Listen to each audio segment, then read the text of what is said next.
دوستو الیکشن 2024 قریب ہے اور مجھے رہ رہ کر چند اقوال یاد آتے ہیں۔ ان میں پہلا کارل مارکس سے منسوب ہے کہ ہر کچھ سالوں بعد مظلوموں کو یہ فیصلہ کرنے کی اجازت دی جاتی ہے کہ ظالموں کا کون سا طبقہ اب ان کا نمائندہ ٹھہرے گا۔ دوسرا مارک ٹوین سے منسوب ہے کہ اگر ووٹنگ سے واقعی کوئی فرق پڑتا تو وہ ہمیں کبھی بھی ووٹ نہ ڈالنے دیتے۔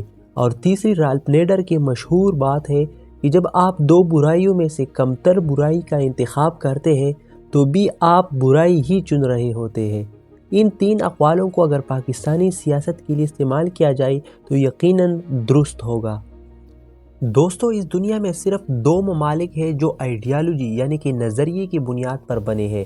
ایک ہے اسرائیل جو زائونزم کے نظریے پر بنا اور دوسرا ہے پاکستان جس کا نظریہ اسلام تھا۔ لیکن حیرانی کی بات یہ ہے کہ نظریے کی بنیاد پر وجود میں آنے والے اس ملک میں ایک بھی پارٹی ماسیوائی جماعت اسلامی کی پیور ڈیموکریٹک نہیں ہے بلکہ انہیریٹنس یعنی کہ وراثت اور موریثیت کے بیس پر ہے، جس کی وجہ سے ملک میں ٹیلنٹڈ لیڈر سامنے آ ہی نہیں جاتے۔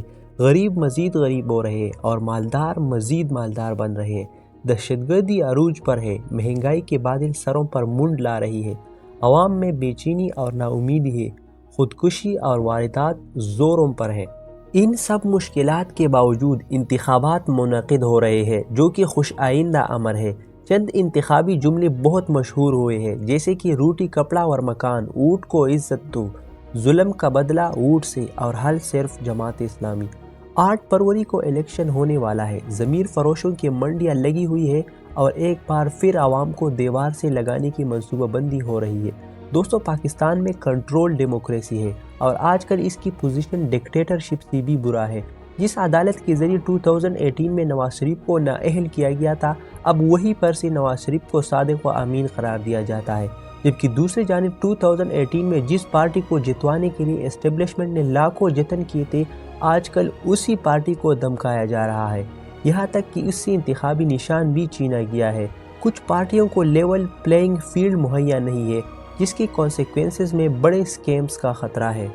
ہسٹری کو ریپیٹ کرتے ہوئے ایک بار پھر پرانے ہتھ کنڈے استعمال ہو رہے ہیں جس سے شفاف الیکشن کے انعقاد کو خطرہ ہے۔ اس مشکل صورتحال کے باوجود بحیثیت پاکستانی شہری یہ آپ کا حق ہے کہ اپنی ووٹ کا آزادانہ طریقے سے کاسٹ کرے، مگر ان لوگوں کو جو محب وطن ہو، خدمتگار ہو، تعلیم یافتہ اور نظریہ اسلام کا محافظ ہو۔ ہر 5 سال بعد یہ موقع آتا ہے، اس لیے بعد میں کسی کے اوپر لعنت بھیجنے سے بہتر ہے کہ ابھی سے ایک بہترین امیدوار کو ووٹ دو جو نہ جھکنے والا ہو نہ بکنے والا، جس کے ساتھ نظریہ ہو، جو پوری قوم کو اتحاد کے دامن تلے اکٹھا کرے اور پاکستان کو ایک ترقی یافتہ ملک بنائے۔ اگر آپ نے ایسا نہیں کیا تو آپ اپنی حالت کی پھر خود ذمہ دار ہوں گے۔ ابھی موقع ہے اپنی پریارٹیز کو بدلو اور پیور ڈیموکریٹک امیدواروں کو ووٹ دو۔